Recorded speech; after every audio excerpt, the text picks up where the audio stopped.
Your Daily 180, 180 seconds of pure Bible study. Today we're talking about the end of miracles. And someone says, are you saying that God's not working in the world today? No, we dealt with 2 weeks on the providence of God. God is involved in the world today.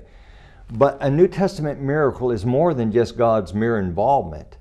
It's more than something that's just merely amazing. When we look at the characteristics of a New Testament miracle, we realize that they were immediate, they were subject to sense perception, they were for the purpose of confirming the messenger and the messenger. We realize that they were verifiable.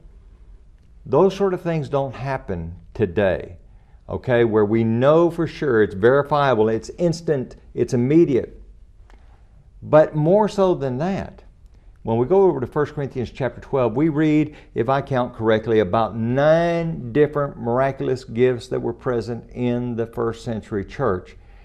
And when we come over to chapter 13, at the end of chapter 12, he says, I want you to desire the best gifts, and now I'll show you the more excellent way. And he says, you really need to concentrate on love. Why do they need to concentrate on love? Look at verse number 8. Love never fails, or the idea, it never comes to an end. However, but in contrast to never-ending love, but whether there are prophecies, they will fail. What do you mean prophecies? Well, remember chapter 12, and there's no chapter division there. We inserted the chapter divisions. He was talking about miraculous prophecy. It's going to end. Whether there are tongues, talking about the idea of being able to speak fluently in some language other than your mother tongue. He says, where there are tongues, they will cease. They're going to stop. That's not going to happen anymore. He says, where there is knowledge. What kind of knowledge? Back in chapter 12, miraculous knowledge, which was needed before they had the completed New Testament. It will vanish away. Not knowledge altogether, but the idea of miraculous knowledge where you would have the Word of God in your mind rather than having it in a leather-bound book. It will vanish away.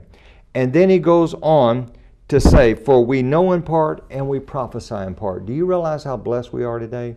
We have the complete, inerrant, perfect will of God available to us. We can go home and study it and learn it and plant it in our hearts. In the first century, you might have to go to a friend that had miraculous knowledge and you would learn a little bit from him and someone else would have a little bit. Not today, friends.